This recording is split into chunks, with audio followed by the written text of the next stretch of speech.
নমস্কার, শুরু করছি আজকের আলোচনা। এশিয়ার আলোক, বুদ্ধদেবের ধর্ম। বিবেকানন্দ ভারতবর্ষের প্রাচীন ধর্মগুলির বিশদ পর্যালোচনা করেন।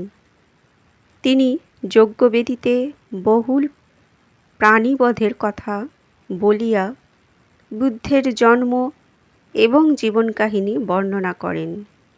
সৃষ্টির কারণ এবং জীবনের উদ্দেশ্য সম্বন্ধে বুদ্ধের মনে যে দুরূহ সমস্যাগুলি উঠিয়াছিল, ওইগুলির সমাধানের জন্য তিনি যে তীব্র সাধনা করিয়াছিলেন এবং পরিশেষে যে সিদ্ধান্তে উপনীত হইয়াছিলেন, এ সকল বিষয় বক্তা উল্লেখ করেন। তিনি বলেন যে বুদ্ধ অপর সকল মানুষের উপরে মাথা তুলিয়া দাঁড়াইয়া আছেন। তিনি এমন একজন ব্যক্তি যাহার সম্বন্ধে কি মিত্র কি শত্রু কেহ কখনো কথা বলিতে পারে না, যে তিনি সকলের হিতের জন্য ছাড়া একটিও নিঃশ্বাস লইয়াছেন বা এক টুকরো রুটি খাইয়াছেন। কানন্দ বলেন, আত্মার জন্মান্তর গ্রহণ বুদ্ধ কখনো প্রচার করেন নাই। তবে তিনি বিশ্বাস করিতেন যে সমুদ্রে যেমন একটি ঢেউ উঠিয়া মিলাইয়া যাইবার সময় পরবর্তী ঢেউটিতে তাহার শক্তি সংক্রামিত করিয়া যায়, সেইরূপ একটি জীব তাহার উত্তরকালীনে নিজের শক্তি রাখিয়া যায়। বুদ্ধ ঈশ্বরের অস্তিত্ব কখনো প্রচার করেন নাই, আবার ঈশ্বর যে নাই তাহাও বলেন নাই।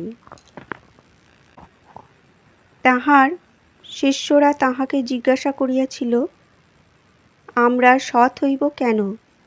বুদ্ধ উত্তর দিলেন, কারণ তোমরা উত্তরাধিকার সূত্রে সদ্ভাব পাইয়াছ। তাই তোমাদেরও উচিত পরবর্তীদের জন্য কিছু সদ্ভাব রাখিয়া যাওয়া। সংসারে সমষ্টিকৃত সাধুতার সম্প্রসারের জন্যই আমাদের প্রত্যেকের সাধু আচরণ বিধেয়। বুদ্ধ পৃথিবীর শ্রেষ্ঠ অবতার। তিনি কাহারও নিন্দা করেন নাই, নিজের জন্য কিছু দাবি করেন নাই। নিজেদের চেষ্টাতেই আমাদিগকে মুক্তিলাভ করিতে হইবে, ইহাই ছিল তাঁহার বিশ্বাস। মৃত্যুশয্যায় তিনি বলিয়াছিলেন, আমি বা অপর কেহই তোমাদিগকে সাহায্য করিতে পারিবে না। কাহার উপর নির্ভর করিও না, নিজের মুক্তি নিজেই সম্পাদন করো। মানুষে মানুষে এবং মানুষে ও ইতর প্রাণীতে অসাম্যর বিরুদ্ধে বুদ্ধ প্রতিবাদ করিয়াছিলেন। তিনি বলিতেন, সকল প্রাণী সমান।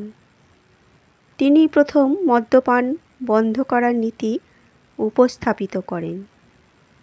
তাঁহার শিক্ষা, সৎ হও, সৎ কাজ করো। যদি ঈশ্বর থাকেন, সাধুতার দ্বারা তাঁহাকে লাভ করো। যদি ঈশ্বর নাও থাকেন, তবুও সাধুতাই শ্রেষ্ঠ লক্ষ্য। মানুষের যাবতীয় দুঃখের জন্য সে নিজেই দায়ী।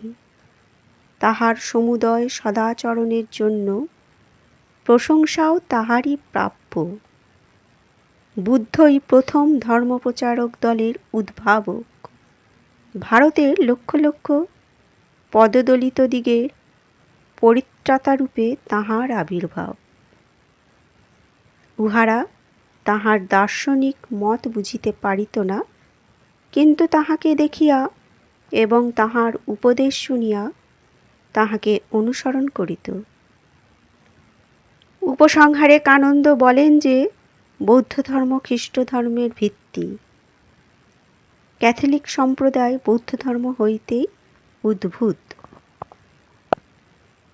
আজকের আলোচনা এ পর্যন্তই। ধন্যবাদ।